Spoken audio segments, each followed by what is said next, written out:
प्रभु यीशु ख्रीस्त में मेरे प्यारे भाइयों और बहनों, हर दिन की प्रार्थना सभा बहुमूल्य है। यह वह कीमती पल है जहां हम अपने सृष्टिकर्ता के वचनों पर अध्ययन कर रहे हैं। हर दिन का जीवंत वचन हमारे अंदर एक अलग प्रकार की ऊर्जा तैयार करता है, जिससे हम समाज में चलने के योग्य बनते हैं। और कहीं ना कहीं यीशु मसीह भी हमें इसी प्रकार से दिशा निर्देश देते हैं। आज का वचन जो हम अध्ययन करेंगे वह लिया गया है मत्ती के सुसमाचार से।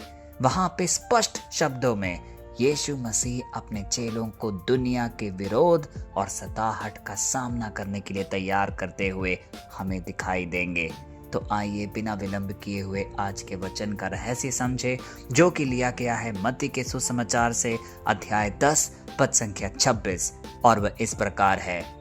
इसीलिए उनसे मत डरो, क्योंकि ऐसा कुछ भी छिपा नहीं है जो प्रकट ना किया जाए, और ना ही ऐसा कुछ गुप्त है जो जाना ना जाए।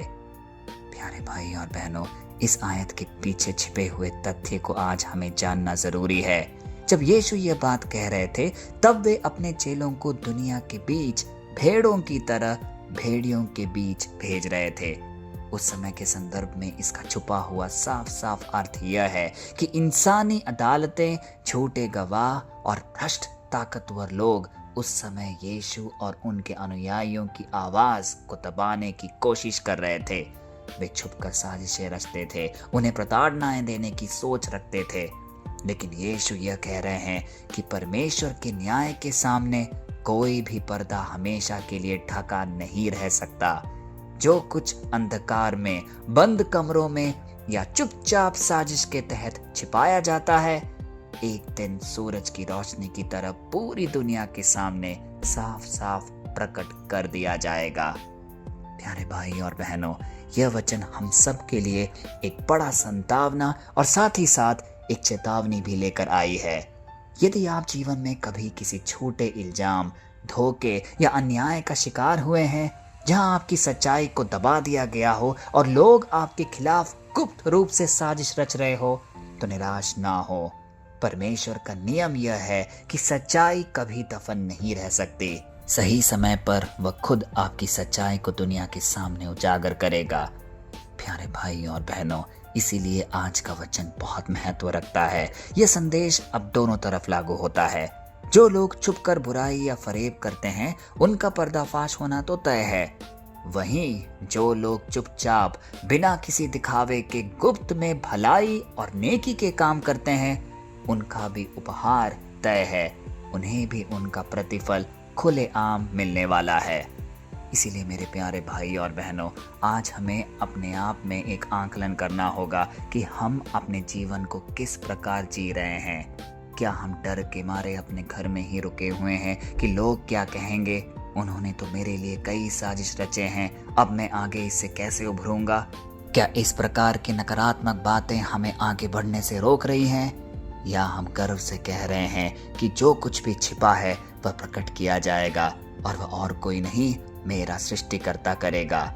यदि हम इस प्रकार एक नई प्रत्याशा में अपनी जीवन जिएंगे, तो निश्चय ही हर कदम पर हमें आशीषित महसूस होगा, क्योंकि परमेश्वर हमारे साथ खड़ा है। वह हमें कभी भी दफन होने नहीं देगा।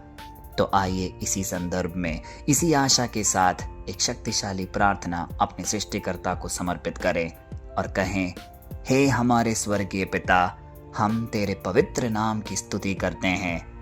हे प्रभु, हम इस भाग दौड़ भरी और कई बार अन्याय से भरी दुनिया में जीते हैं, जहां अक्सर सच्चाई छिप जाती है और झूठ का बोलबाला होता है। हे पिता, आज के वचन के वादे के अनुसार हमारे दिल को ये शांति दे कि तेरी नजर से कुछ भी ओझल नहीं है। जब लोग हमारे खिलाफ गुप्त साजिशें रचते हैं या हमारे साथ अन्याय करते हैं, तो हमें मानव न्याय पर नहीं बल्कि तेरे अटल न्याय पर भरोसा रखने की शक्ति दे। हमारे जीवन के हर अंधेरे कोने को आज अपनी ज्योति से रोशन कर दे। हमारे मन के गुप्त पापों को दूर कर हे पिता, और हमें सच्चाई की राह पर पक्का रख। ये सारी प्रार्थनाएं, ये सारे निवेदन हम आपके सामर्थी नाम पे रखते हैं। आमीन।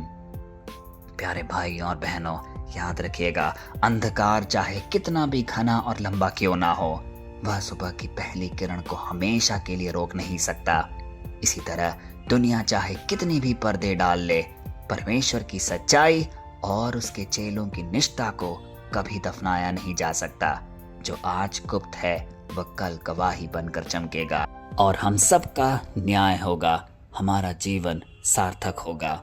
कल फिर हम मिलते हैं, तब तक के लिए पिता परमेश्वर की असीम दया, कृपा और क्षमा में आपको, आपके परिवारजन को, आपके हर एक निवेदन को हम प्रस्तुत करते हैं, पिता, पुत्र और पवित्र आत्मा के नाम पर। आमीन।